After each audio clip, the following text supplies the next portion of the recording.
हृदघात विजेडी नेता प्रसन्न आचार्य धर्मत्री चारुशीला आचार्य परलोक 67 बयस बयस बरगड़ स्थित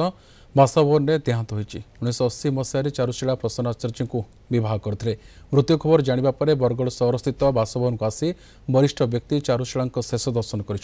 चारुशीला आचार्य सक्रिय राजनीति में प्रसन्न आचार्य को सहयोग करने सहित विजेपुर और पद्मपुर समेत विभिन्न स्थान में होता निर्वाचन में सामिल होते से जड़े धर्मपरायण महिला थे मृत्यु पर चक्षुदान कर सूचना मिली चारुशीला आचार्य देहांतर विभिन्न महल में शोकर छाया खेली जाइए जड़े महिषी महिला थिले धर्मप्राण महिला थिले एवं सबुठ बड़ कथा प्रसन्न आचार्य महोदय राजनीति कैरियर से गुरुत्वपूर्ण दायित्व बहन करते प्रत्येक समय जिते निर्वाचन आरंभ हुए से निर्वाचन रे जे प्रचार प्रसार करुले एवं वर्तमान पर्यंत देह खराब होगा पूर्व राजनीति रे मध्य से सक्रिय थे बीजेपी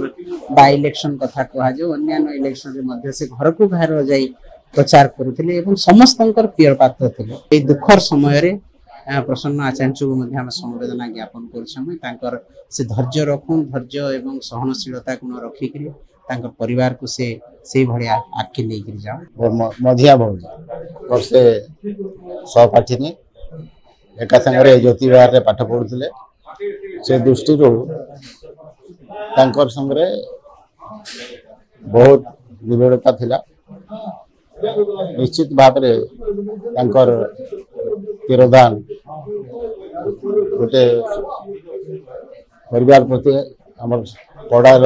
समस्त परिवार प्रति गोटे दुखद समाचार। धर्मपरायण महिला थिले तो निश्चित रूप से आम मर्माहत कारण संगे गोटे पारिवारिक संपर्क थिला जिते भी आम घर के जाइछू भेटीचु बहुत हस खुशी से आदर करुले आमको निजर छुआ बोलिया तो सेंता गोटे धर्मपरायण महिला आज देहांत होचे तो मुझे माँ सम्मेट प्रार्थना करमी से अमर आत्मा के शांति दौन आ परिवार प्रति आशीर्वाद रो शक्ति दौन। निश्चित भाव में आज आम परिवार वर्ग समस्त गोटे बहुत बड़ दुखद घटना आज सका अर्ली मॉर्निंग हृदघात शामपुर समस्त छाड़ी पड़ाले आम गोटे जॉइंट फैमिली थी समस्ते छुआ दिन मो जन्मदिन आम कि भाषा नाइन से गोटे माँ हमार ग्रहण चलीगली और परिवार समस्त गोटे शक्त धक्का अपराह 3टा समय बरगढ़